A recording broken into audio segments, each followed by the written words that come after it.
Hello viewers, welcome to my show doctor Meenu's show. दोस्तों, आज का हमारा ये एपिसोड बहुत ही खास है क्योंकि आज जिन गेस्ट को मैं लेकर आई हूँ ना तो वो डॉक्टर हैं और ना ही फिटनेस एरिया को बिलोंग करते हैं। वो हैं एक इंटरनेशनल पब्लिक स्पीकिंग कोच। अक्सर ऐसा होता है, हमारे मन में बहुत सी बातें होती हैं जो हम किसी से कह नहीं पाते। कभी हमें वर्ड्स नहीं मिलते करेक्ट, जिन वर्ड्स के साथ हम उनको कम्युनिकेट कर पाएँ।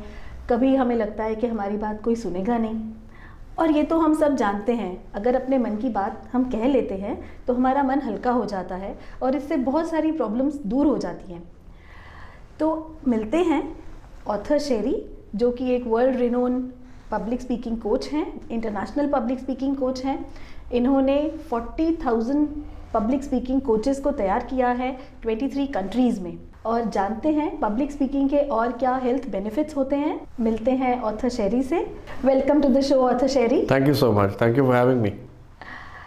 तो फर्स्ट ऑफ ऑल ऑथर शेरी, हमें ये बताइए आपका ये नाम ऑथर शेरी कैसे हुआ? I am actually keen to know this.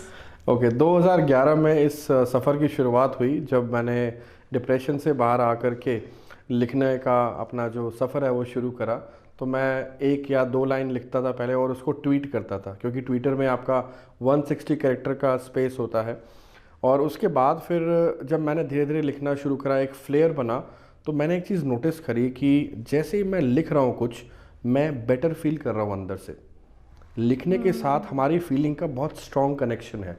तो मैंने जैसे लिखना शुरू करा, लिखते लिखते मैं अपने आप को अंदर से हील करता हुआ महसूस करता था। और फिर मैंने जब इस चीज़ के बारे में ज़्यादा पढ़ा, एक्सप्लोर करा, तो मुझे एहसास हुआ कि when you write you heal yourself from inside. और ये मुझे बहुत एक्साइट करने लगा। और शायद ये एक कारण बना कि मैंने अपने डिप्रेशन को पढ़कर और लिखकर, अमूमन जैसे कहते हैं ना कि पढ़ाई लिखाई तो आपकी ख़त्म हो जाती है जब आप फॉर्मल एजुकेशन करते हैं, बट ये मैंने पढ़ाई लिखाई का सिलसिला दोबारा शुरू करा और यहाँ से मेरी एक नई ज़िंदगी की शुरुआत हुई। और 2016 में जब मेरे को लोग फॉलो कर रहे थे, ब्लॉग्स लिखता था मैं और कई सारे न्यूज़पेपर मेरे कॉलम्स में कॉलमनिस्ट की तरह मैं काम कर रहा था, तो वहाँ पर जब लोग आर्टिकल पढ़ते थे तो इंटरनेट पे सारा का सारा जो इंटरनेट है वो कीवर्ड रिसर्च के ऊपर आधारित है। करेक्ट। तो शेरी, ऑथर, राइटर, शेरी, इस तरह के कीवर्ड से मुझे लोग सर्च करते थे।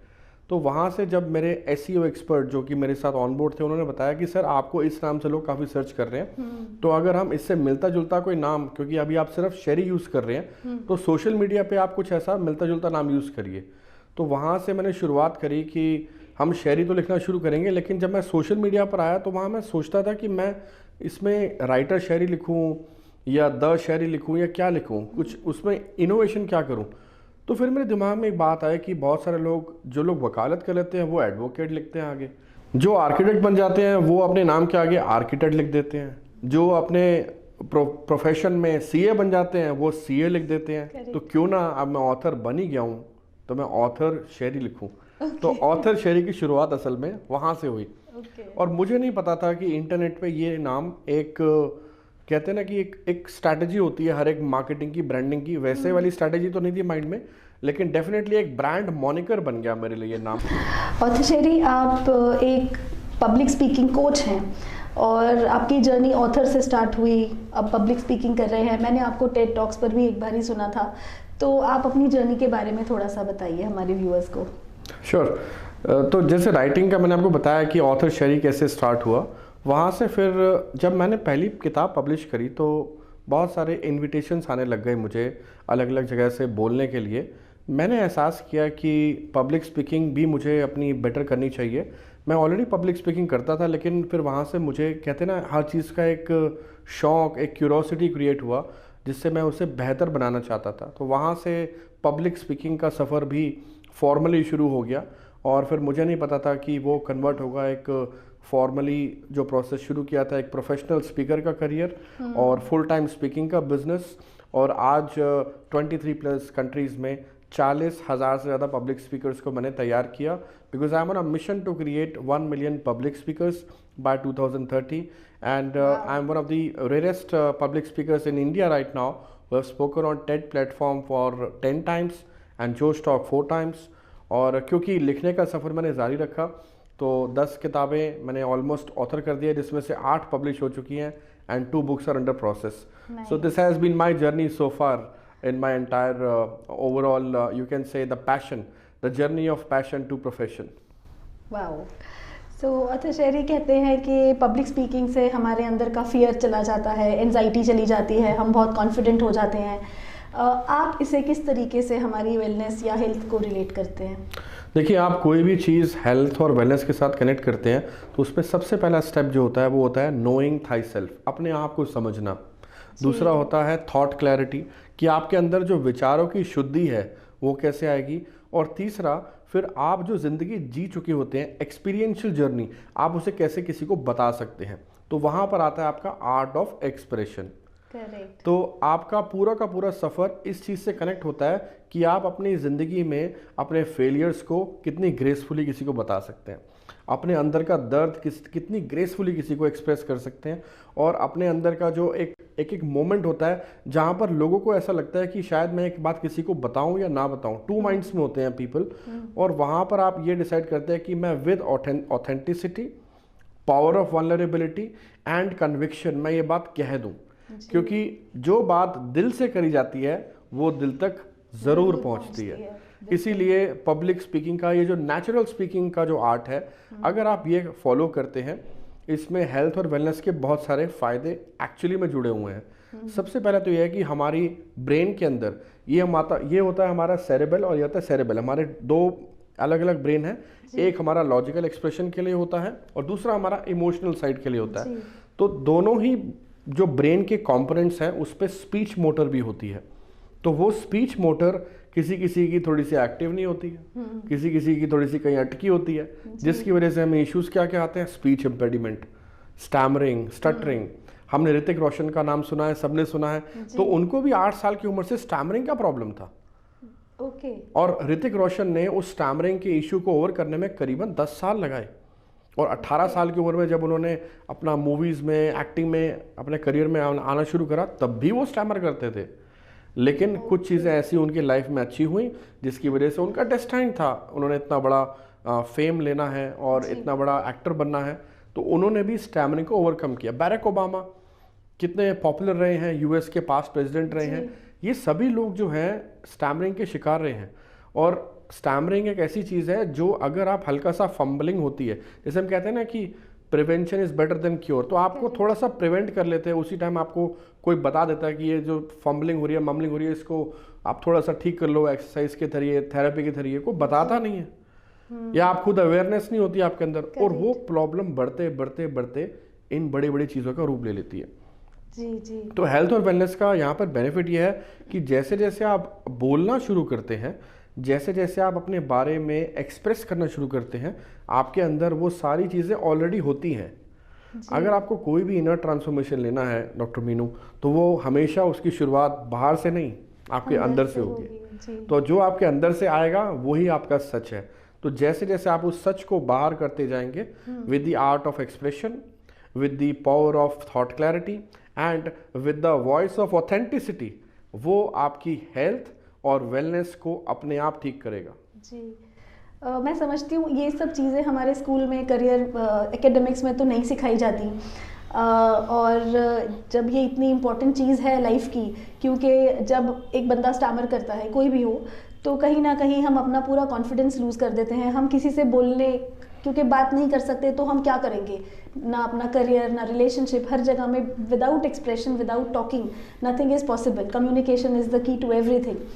तो इसके लिए क्या कर सकते हैं, मतलब is there any way, do you have some courses, do you have some places where we children और people who have this kind of problem can they go and learn something from? Sure doctor Meenu. देखिए, हिमालय चोटी से गिर कर कोई इंसान ना फिर भी उठ सकता है, लेकिन अगर अपनी नज़रों में गिर जाए ना कोई इंसान, उसे उठने में बड़ा समय लगता है और शायद वो उठ भी ना पाए. तो हम जब अपना कॉन्फिडेंस लूज़ करते हैं, अपना आत्मविश्वास लूज़ करते हैं ना ज़िंदगी में, हम एक्चुअली में वही कर रहे होते हैं जिसमें हमें अंदर से डिस्कम्फर्ट आना शुरू हो जाता है. तो हम अपने ज़मीर से गिर जाते हैं कभी कभी. तो कोई भी ऐसी चीज़ जो आपके सेल्फ कॉन्फिडेंस को लूज़ कर रही है, गिरा रही है, कम कर रही है, हमें उस चीज़ से बचना चाहिए. तो अगर पब्लिक स्पीकिंग वो एक ऐसी चीज़ बन रही है, आपका फियर बना हुआ है, तो इस दुनिया में हर प्रॉब्लम का सोल्यूशन है। जब मुझे स्टेज पर पहली बार पब्लिक स्पीकिंग फियर हुआ तो मैंने सबसे पहले यही सोचा कि आज तक जो मैंने पढ़ा है उसका 90% मेरे काम नहीं आया, और जो मैंने पढ़ लिया वो सिर्फ मैंने आपको अपग्रेड करा, नॉलेजेबल बनाया अपने आप को और अपने आप को अवेयर करा। आज मुझे एक्चुअली में अगर किसी स्किल की ज़रूरत है जो सबसे ज़्यादा मुझे मेरी जॉब में, बिजनेस में, प्रेजेंटेशन में, पीपल मैनेजमेंट में, कम्युनिकेशन में चाहिए, वो है पब्लिक स्पीकिंग। काश ये पब्लिक स्पीकिंग का सब्जेक्ट किसी यूनिवर्सिटी या स्कूल में होता, किसी ने मुझे पढ़ाया होता कि कम्युनिकेशन अंडर स्ट्रेस कैसे करना है। जब आप बहुत स्ट्रेस में होते हैं, जॉब कर रहे होते हैं, 9 से 9 की जॉब करते हैं, 9 to 5 का ज़माना पहले था, लग गया 9 to 9 का टाइम है अब तो आजकल। और कुछ लोग तो वो भी नहीं छोड़ते, लगे रहते हैं। तो इस माहौल में अगर आपको पब्लिक स्पीकिंग करना आ जाए, बहुत फ़ायदेमंद है। आपने कोर्सेज़ की बात करी, तो मैं पर्सनल कोचिंग, ग्रुप कोचिंग के थ्रू एडल्ट्स और जूनियर्स जिनकी उम्र 7 साल से लेकर 15 साल तक की है उनको कोचिंग करते हैं। हमारे पास टीम है ट्रेनर्स की, और जितने भी हमारे कोर्सेज़ हैं सर्टिफाइड हैं। तो ये कोर्सेज़ डेफिनेटली अवेलेबल हैं, लेकिन शुरुआत एक्चुअली में इस बात से नहीं होती कि आप कोई कोर्स कर लें। शुरुआत इस बात से होती है कि आप, जी मैं आपके बारे में बात कर रहा हूँ, क्या आप वाकई में तैयार हैं अपनी उस इनर ट्रांसफॉर्मेशन के लिए जो आपकी हेल्थ और वेलनेस से बहुत स्ट्रांगली कनेक्टेड है। और अगर आप इस बात को समझ जाएंगे, हेल्थ फर्स्ट, तो हेल्थ का सीधा कनेक्शन आपकी स्पीकिंग, आपकी पर्सनैलिटी और आपकी कॉन्फिडेंस और आपके पर्सनल सक्सेस के लिए कनेक्टेड है। जी, तो शहरी कोर्सेज की तो बात सेकेंडरी हुई डेफिनेटली, जैसे आपने बताया। प्राइमरीली ऐसा होता है, हम कई बार बहुत कुछ सोचते रहते हैं और अपने घर में कई बार अपने बच्चों से, अपने पेरेंट्स से, स्पाउस से कई चीज़ें कह नहीं पाते, और वो हमारे अंदर एक इंटरनल डायलॉग चलता रहता है। उसको कैसे करेक्ट किया जाए, because that creates a lot of stress and anxiety in us, जिसकी वजह से हेल्थ इश्यूज तो फिर होने ही हैं। जी जी, देखिए उसके लिए सबसे एक अच्छा तरीका ये होता है कि बिहेवियरल साइकोलॉजी का एक पार्ट होता है जिसे हम बोलते हैं सिस्टमैटिक डिसेंसिटाइजेशन। सिस्टमैटिक डिसेंसिटाइजेशन को समझने के लिए थोड़ा आपके लिए आसान कर देता हूँ।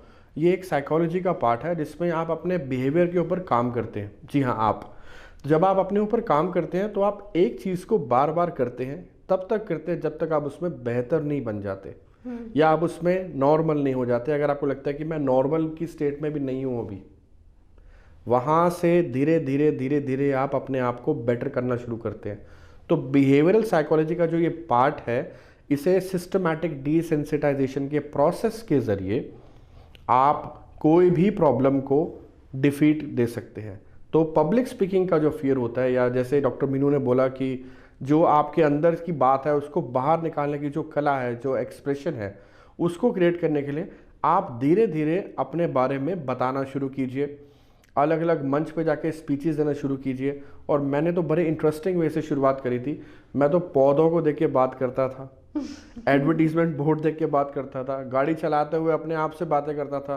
कन्वर्सेशंस को मैं बहुत सीरियसली लेता था। आप जैसे गाड़ी चला रहे हैं, आप किसी से, वैसे तो एडवाइजेबल नहीं है बात करना, पर अगर आप वायरलेस माइक का इस्तेमाल कर रहे हैं और गाड़ी सामने देख के चला रहे हैं और आप किसी से बात कर रहे हैं, तो आप उस केस में आप जो भी टेलीफोन पे बात कर रहे हैं उसे बहुत बना के, समझ कर और लॉजिकली एक्सप्रेस करने की कोशिश कीजिए। और अगर आप उस तरीके से अपने आप को तैयार करना शुरू कर देंगे, यानी कि करना क्या है इफ़ेक्टिवली, मैं आपको यही बोल रहा हूँ कि आपको अपने आप पर काम करना ज़रूरी है। इस दुनिया में सबसे इम्पॉर्टेंट व्यक्ति जिसके ऊपर आपको काम करना चाहिए, सबसे इम्पॉर्टेंट प्रोजेक्ट जिसके ऊपर आपको काम करना चाहिए, वो है आप खुद। तो अगर आप अपने ऊपर काम करेंगे तो धीरे धीरे आपको सक्सेस मिलेगा। तो आर्ट ऑफ एक्सप्रेशन भी वैसे ही आपको मिलेगा। धीरे धीरे आपको अपनी स्टोरी टेलिंग एबिलिटी, आपकी अपनी पर्सनल कहानी आपको कैसे एक्सप्रेस करनी है। इनफैक्ट डॉक्टर मीनू हम अपने कोर्सेज में यही सब चीज़ें बहुत ज़्यादा फोकस करके सिखाते हैं, ताकि लोगों को ये समझ में आ जाए कि मुझे अपनी कहानी कैसे बयान करनी है।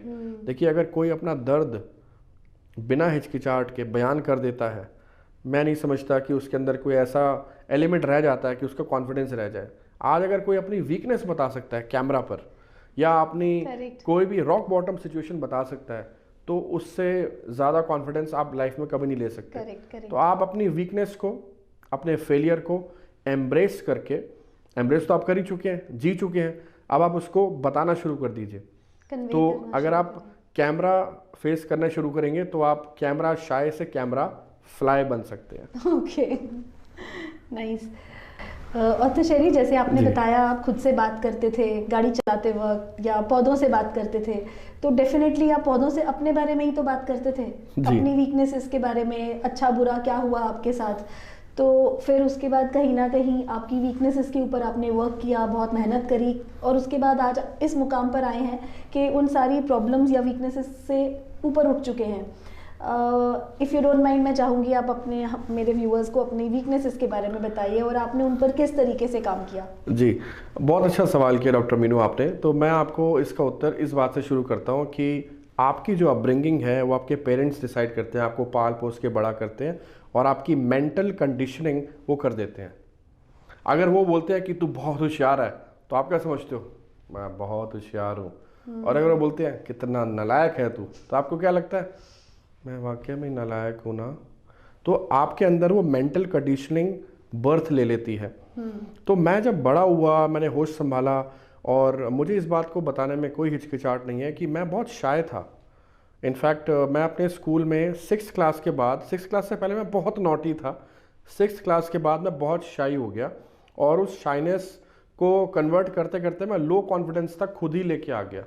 क्योंकि जब मैं उस एज ग्रुप में था जिसमें टीनेजर जो होते हैं वो बहुत सारी चीज़ें ऑब्जर्व करते हैं, तो मैं ऑब्जर्व तो करता था लेकिन मैं बोलने कम लग गया, और मैं धीरे धीरे उसको शाइनेस में कन्वर्ट करता चला गया और मैं बहुत शाय हो गया। बाय द टाइम मेरा 11th या 12th का जब एग्जामिनेशन आया और मैंने रियलाइज़ करा कि उस समय मुझे कपकपी छिड़ती थी, लो कॉन्फिडेंस फील होता था, तो ये सब मेरी वीकनेसेस थी जो मैंने अंडरस्टैंड करी। और फिर जब मैं बड़ा हुआ, जब मैं कॉर्पोरेट कल्चर में आया, तो वहाँ पर भी मैंने इन चीज़ों को महसूस करा, लेकिन 3 शब्दों ने मेरी ज़िंदगी में बदलाव लाया, और वो है एक्ट।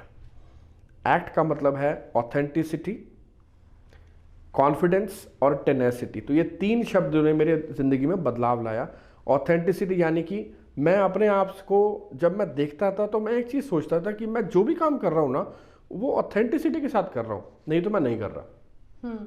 तो मैंने अपनी वो क्वालिटी को पहचाना। तो स्टेप नंबर 1 आपके लिए है कि आप जो हैं पहले उसको पहचान लीजिए। आप जैसे हैं आप उस चीज़ को समझ लीजिए। एक्सेप्ट नहीं करने के लिए कह रहा, क्योंकि चेंज कर सकते हैं आप। There is always a stage of improvement and scope of improvement. दूसरा, आत्मविश्वास। मैं पब्लिक स्पीकिंग में भी ये बात बोलता हूँ कि public speaking is never about perfection, it is always about self confidence. आज आपको दुनिया की बेस्ट टेक्निक भी आती होगी ना, पब्लिक स्पीकिंग स्टेज पे जाके खड़े हो जाओगे, कॉन्फिडेंस नहीं होगा ना, कभी नहीं बोल पाओगे। क्या कर लेगी टेक्निक? कुछ काम नहीं करने वाली। कॉन्फिडेंस और आत्मविश्वास से ऊपर कोई स्किल नहीं है। और कमाल की बात बताऊं, ये आप खुद ही क्रिएट करते हैं, इसे कोई नहीं सिखाता, इसे आप खुद ही डिस्कवर करते हैं। टेनेसिटी भी ऐसी क्वालिटी है। टेनेसिटी मतलब आपको भगवान कुछ ऐसे हालात में डाल रहा है और आप गिव अप ही नहीं कर रहे, आप हार मान नहीं रहे। हार जाना पर हार मत मानना, ये ध्यान रखना, कभी हार मत मानना। ये चीज़ आपके अंदर टेनेसिटी क्रिएट करेगी, never give up attitude create करेगी। इसीलिए I always say I never go through tough time, I always go through character building time. तो जब आप किसी भी मुश्किल दौर से गुजर रहे होते हैं, आपका कैरेक्टर बिल्डअप हो रहा होता है। तो एक्ट कर लीजिए, और एक्ट करने के बाद लाइफ में बहुत सक्सेस मिलेगा। Wonderful, really wonderful. I think there is a very strong message. मैं समझती हूँ अब तक तो मेरे व्यूअर्स आपसे बिल्कुल कनेक्ट हो चुके होंगे। आपकी बातें ही इतनी रिलेटेबल हैं, कहीं ना कहीं वो अपने लाइफ स्टोरी को, अपनी लाइफ जर्नी को आपसे रिलेट कर रहे होंगे। और तो शरी, मैं एक आपसे रियल लाइफ सिनेरियो की एक बात करना चाहती हूँ। Specially during the Covid era बहुत लोगों ने अपनी जॉब्स खोई हैं, और ये यंगस्टर्स का एक बहुत कॉमन प्रॉब्लम है that they are looking for jobs and jobs are not available.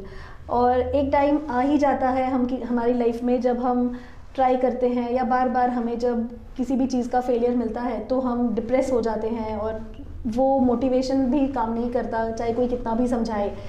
तो ऐसा कुछ आप बता सकते हैं क्या? कोई ऐसा इंसान जिसका जॉब चला गया है और मिल ही नहीं रहा और काफ़ी टाइम से वो घर ही बैठा है, तो वो ऐसा तो क्या करे, क्या सेल्फ टॉक करे जिससे कि वो अपने आप को खुद मोटिवेट करे, क्योंकि आपने बताया कि हमें खुद पर वर्क करना पड़ता है, हर चीज़ बाहर से नहीं मिलती, इट ऑल बिगिंस इनसाइड। तो वो ऐसा क्या करे जिससे कि वो अपने आप को फिर से खड़ा करे और फिर से अपना करियर रीस्टार्ट करे? जी, 2 लाइनें मैं आपको ज़रूर बोलूँगा। गिर गए तो क्या हुआ, गिरता वही जो चलता है, बस इतना सा करना है कि उठकर फिर से चलना है। तो जब हम गिर जाते हैं हमें उठकर फिर से चलना होता है। तो आपकी इस बात से मैं बहुत ज़्यादा रेजोनेट कर रहा हूँ, क्योंकि कहीं ना कहीं मैं भी अपनी लाइफ में इस दौर से गुजरा हूँ डॉक्टर मीनू। और जितने भी हमारे दर्शक देख रहे हैं या स्टूडेंट्स हैं जिनको एक्चुअली में ये प्रॉब्लम आती है कहीं ना कहीं, तो मैं उनके लिए 3M एक मेथड आज शेयर कर रहा हूँ। तो 3M में सबसे पहला आता है mind power. Mindset is what separates the best from the rest. आपका माइंडसेट, तो माइंड पावर एक्सरसाइज कीजिए। माइंड पावर एक्सरसाइज में 2 एक्सरसाइज हैं। सबसे पहला है आप किस तरीके से अपने माइंड में एफर्मेशंस डालते हैं। I am very strong in my mind, I have unlimited power at my disposal. ये लाइन में कितनी शक्ति है, एफर्मेशन। दूसरा, आप अपने सक्सेस को विजुलाइज कीजिए, विजुलाइजेशन। आप जो चीज़ करना चाहते हैं आप उसके बारे में विजुलाइज कीजिए। जैसे अभी आंख बंद करके मैं आपको ये बताने की कोशिश कर रहा हूँ कि मैं अपना सक्सेस विजुलाइज कर रहा हूँ। शायद ये भी मेरी सक्सेस जर्नी का पार्ट था कि मैं ऐसे काबिल एंकर के साथ इंटरव्यू दूँ, आज मैं दे रहा हूँ। तो ये मैंने भी अपना सक्सेस मैनिफेस्ट कर लिया है। माइंड पावर एक्सरसाइज, एफर्मेशन और विजुलाइजेशन, ये 2 एक्सरसाइज याद रखिएगा जी। दूसरा M जो है वो है मेडिटेशन। मेडिटेशन बहुत सारे फॉर्म्स की होती है। बहुत सारे बच्चों को जो कंसंट्रेशन इश्यूज आते हैं उसके लिए आप किसी भी एक चीज़ को, कोई छोटा दाना या लाइट ले लीजिए और उसको ध्यान से 1 मिनट के लिए देखना है, कुछ इस तरीके से। उसके बाद आंखें बंद करनी है और जो आपके अंदर की सांस की मूवमेंट हो रही है, इनहेल एक्सेल हो रहा है, उस सांस को महसूस करना है। आप मेरे यकीन जानिए, इस मेडिटेशन प्रोसेस से धीरे धीरे आपका कंसंट्रेशन अगर 5 to 10% है ना, 70-80% तक पहुंच जाएगा बहुत जल्दी, वेरी क्विक। और आप अपने अंदर बहुत चीज़ें जाते हुए और आते हुए देखेंगे और उस प्रोसेस को बोलते हैं माइंडफुलनेस। अरे ये कहाँ गया, अरे ये क्या आया, ये क्या आया। Watch your thoughts, because thoughts can become things. और जो थॉट आपके आ रहे हैं वो पर्सनैलिटी आपकी नहीं होती है। आपकी पर्सनैलिटी वो होती है जिस थॉट को आप एक्सेप्ट करके एग्जीक्यूट कर देते हैं। करेक्ट। और तीसरा M जो है वो मोटिवेशन। तो motivation is what keeps you started and habits are what keeps you going. आपके अंदर मोटिवेशन की ज़रूरत होती है। इसके लिए 2 तरीके हैं। पहला तरीका ये है, हम जो सुनते हैं हम वही बनते हैं, क्योंकि वही इंफॉर्मेशन प्रोसेस हो रही है ब्रेन में। तो हमें क्या सुनना है, रेडियो नहीं सुनने, आलतू फालतू की बातें नहीं सुननी, गॉसिप नहीं सुननी, टेलीविज़न के डायलॉग नहीं सुनने, हमें सुनना है पॉडकास्ट। हमें कुछ अच्छे सेलेक्टेड पॉडकास्ट की लिस्ट बनाएं और उन पॉडकास्ट को सुने, जिससे हमारे विचार में, हमारे सोच में बेहतरी आए। इस दुनिया में कोई भी रिलीजन है, उसका एक ही धर्म है, सोच बदलना। आपकी सोच बदल गई तो आप धर्मात्मा बन गए, ये ध्यान रखिएगा। तो मोटिवेशन जब आपके अंदर आ जाता है ना, किसी भी चीज़ को लेकर के प्राप्त करने का, या यूँ कह लीजिए मोटिवेशन स्पीड ब्रेकर के आसपास चाहिए होता है, हर वक्त नहीं चाहिए मोटिवेशन। इसलिए लोग कहते हैं यार मुझे मोटिवेशन से कोई फर्क नहीं पड़ता, मैं तो सेल्फ मोटिवेटेड हूँ। अरे आप हैं सेल्फ मोटिवेटेड, लेकिन जब स्पीड ब्रेकर आएगा ना, जब यूँ हो जाएगा बिल्कुल, तो इसको यूँ नीचे उतरने के लिए थोड़ा सा मोटिवेशन आपको भी चाहिए। तो उसका एलिमेंट थोड़ा थोड़ा हर जगह चाहिए।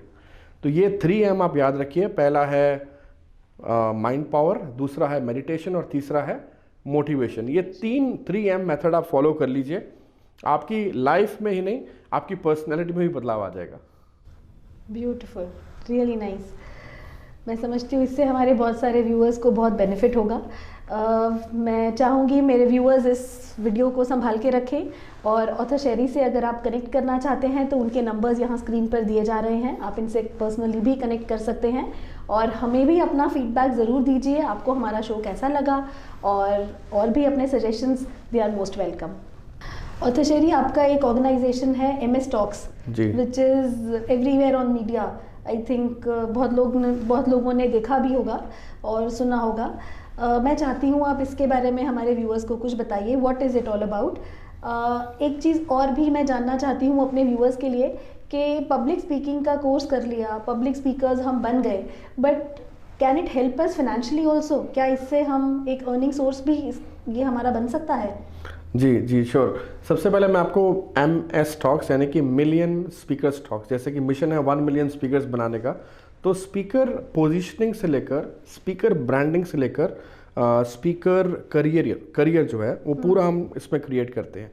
तो आपको अगर एक पब्लिक स्पीकर बनना है, पब्लिक स्पीकर बनने के साथ साथ आपको पब्लिक स्पीकर बन के अपनी मार्केटिंग या ब्रांडिंग करनी है, या फिर आपको प्रोफेशनली अपने आप को पब्लिक स्पीकर बना करके अर्निंग करना है, तो इन सब चीज़ों के लिए हमने प्लेटफॉर्म क्रिएट करा।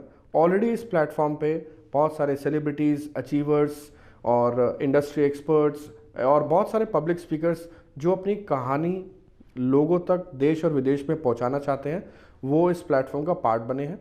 हमारी कम्युनिटी भी है पब्लिक स्पीकिंग की, जिसमें करीबन 2.5 लाख से ज़्यादा लोग हैं जो ऑनलाइन पब्लिक स्पीकिंग कम्युनिटी के साथ जुड़े हुए हैं। तो आप भी public speaking university Facebook group join कर सकते हैं। और अगर आपको फ्री पब्लिक स्पीकिंग वीडियोस चाहिए जिसमें आपको बहुत कुछ सीखना है, अंडरस्टैंड करना है कि पब्लिक स्पीकिंग कैसे अपने आप को पब्लिक स्पीकिंग में ला सकते हैं, तो आप मेरा चैनल ऑथर शेरी के नाम से सर्च करके सब्सक्राइब कर लीजिएगा। उसमें बहुत सारा कंटेंट आपको फ्री ऑफ कॉस्ट मिल जाएगा। अब बात करते हैं पब्लिक स्पीकिंग से पेड पब्लिक स्पीकर बनने का सफ़र। इसके लिए मैंने किताब अभी रिसेंटली लॉन्च करी है, एंड ये किताब में how to earn money from public speaking, इस सीरीज़ को लॉन्च किया है मैंने। ये किताब आप अमेज़ॉन से ले सकते हैं। इस किताब में मैंने बहुत सारी ऐसी बातें बताई हैं जो कि आपका ग्राउंड सेट कर देंगी एक पब्लिक स्पीकर बनने के लिए और पेड पब्लिक स्पीकिंग में आने के लिए। दूसरी बात मैं ये कहना चाहूँगा कि आप किसी भी प्रोफेशन में आना चाहते हैं, जो आप एक नॉर्मल बिजनेस में करते हैं वही चीज़, ऑलमोस्ट वही एलिमेंट्स और वही structure paid public speaking business में भी यूज़ होता है। तो आपको अच्छे पब्लिक स्पीकर होने के साथ साथ एक एंटरप्रेन्योर की स्किल होने चाहिए, आपके पास कंटेंट क्रिएशन का स्किल होना चाहिए, आपके पास मार्केटिंग और ब्रांडिंग होनी चाहिए, और सबसे इम्पॉर्टेंट आप एक इन्फ्लुएंसर की तरह, एक सब्जेक्ट मैटर एक्सपर्ट की तरह लोगों को दिखने चाहिए। तो ये सब चीज़ें बहुत इंपॉर्टेंट है पेड पब्लिक स्पीकिंग में आने के लिए। फिर बहुत सारे एवेन्यूज़ हैं, आप स्पीकिंग ब्यूरोज़ में आ सकते हैं, आप TEDx स्पीकर बन सकते हैं, जोश टॉक स्पीकर बन सकते हैं, एक यूट्यूबर बन सकते हैं। आजकल यूट्यूबर का करियर कितना रिवॉर्डिंग है, लोग लाखों करोड़ों में कमा रहे हैं यूट्यूबर बन के, तो वहाँ पर भी पब्लिक स्पीकिंग स्किल बहुत काम आते हैं। ब्रांड एंडोर्सिंग कर सकते हैं, इन्फ्लुएंसर बन सकते हैं, सोशल मीडिया के ब्लॉगर बन सकते हैं, इंटरनेशनल स्पीकर बन सकते हैं, प्रोफेशनल स्पीकर बन सकते हैं, कॉर्पोरेट ट्रेनर बन सकते हैं और पेड पब्लिक स्पीकर भी बन सकते हैं। तो ये सारे करियर आपके लिए मौजूद हैं और आप इसे ज़रूर ट्राई कीजिए, क्योंकि पब्लिक स्पीकिंग एक बहुत बड़ी इंडस्ट्री बन करके अब सामने आ रही है। और मैं बार बार यही बोलता हूँ कि I always work as a industry mentor. तो मैं अपनी सोच एज ए इंडस्ट्री मेंटोर रखता हूँ ताकि मैं आपको वो गाइडेंस, वो मेंटरशिप दे सकूँ जो एक इंडस्ट्री के पर्सपेक्टिव से पॉजिटिव है और आपके लिए बेनिफिशियल है। जी, thank you author Sheri, it was really wonderful. बहुत अच्छी इन्फॉर्मेशन आपने दी। मैं समझती हूँ मेरे व्यूअर्स के लिए ये बहुत काम का एक एपिसोड रहेगा। बहुत से लोग आपसे शायद जुड़ना भी चाहेंगे और मैं व्यूअर्स को आपके नंबर्स पहले दे चुकी हूँ। दोबारा से इनके नंबर्स यहाँ पे स्क्रीन पर मौजूद हैं, आप कनेक्ट कर सकते हैं। अगर मेरे शो में भी आप आना चाहते हैं या मुझसे भी जुड़ना चाहते हैं तो भी यहाँ पे नंबर्स दिए गए हैं, आप कनेक्ट कर सकते हैं। और अगले हफ्ते ऐसे ही बहुत दिलचस्प और अच्छी पर्सनालिटीज़ के साथ फिर मिलेंगे। Thank you.